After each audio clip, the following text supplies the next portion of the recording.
A gun buyback that forced law-abiding citizens to surrender their firearms in a nationwide roundup and meltdown of all semi-automatic firearms and pump-action rifles and shotguns. 640,000 ordinary conventional firearms confiscated and destroyed. It was an absolute joke and a tragedy. I actually turned in 3 firearms, and it broke my heart. I mean, it was 40 years of collecting, and I can't say it any other way than that. I felt sick.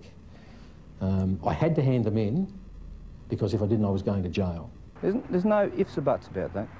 By taking that gun away from me, they've stolen something from me.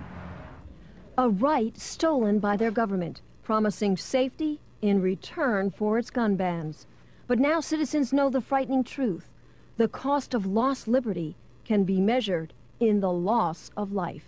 It's become very, very obvious, even to blind Freddie, that the expenditure of $500 million has done absolutely nothing to reduce crime. It certainly didn't do what the government touted it would do, which was to reduce crime.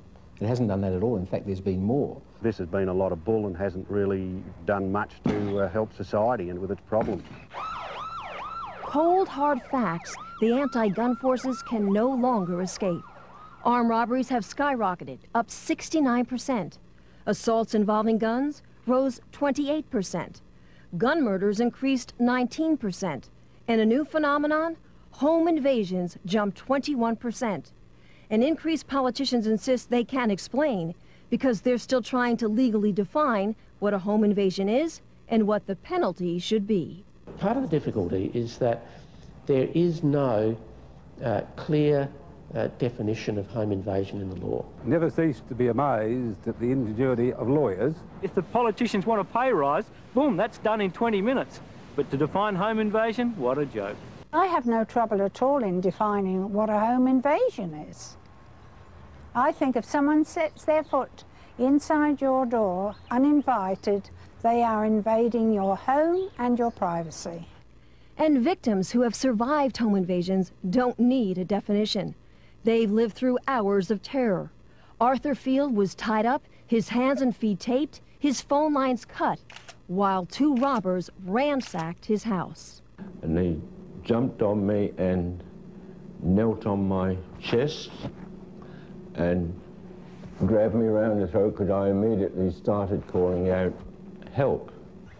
I don't know how many men, they start smashing the windows. There was a lot of glass shattering, a lot of noise outside, and I stood in the kitchen, I was trembling. The Zawadzkis remember thugs running through their home, demanding money and threatening to kill them. Mr. Zawadzki says if he had a firearm, the suspects never would have gotten away. Do you will stand waiting till you get killed?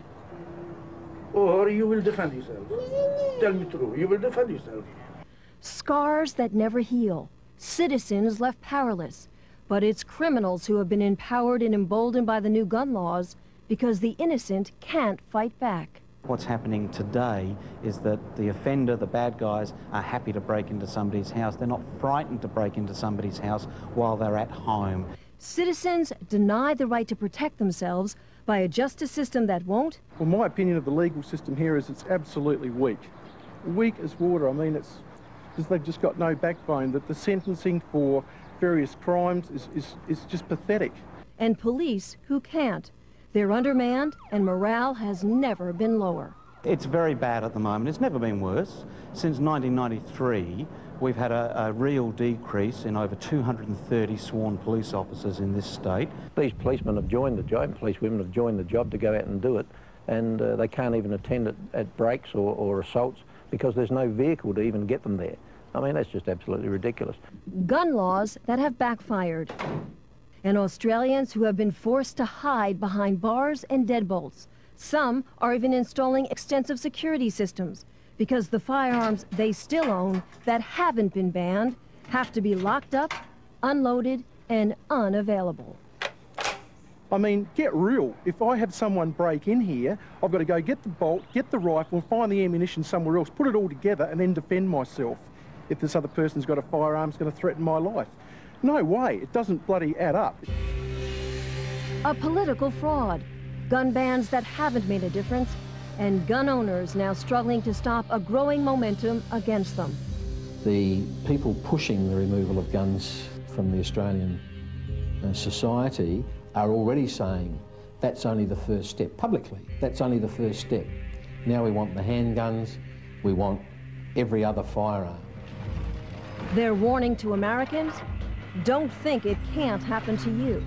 It can, and it already is. Unless you, as a firearms owner, get off your butt now and start to oppose those that want to take them off of you right here and now, I would say that within 5 to 10 years, the restrictions on gun owners in America will be similar to what happens in Australia. Don't trust your politicians. Get in there, keep on their backs. Be a member of the NRA, be a member of your local gun club. Be part of the NRA and never, ever, ever give up your freedoms, because that's, in the end, that's all you've got. If you think you have rights, tomorrow the government can take them away from you. I think the Americans have to be very, very careful, because, you know, their rights will be quickly eroded, as ours have, and we don't have a chance in hell of getting those rights back.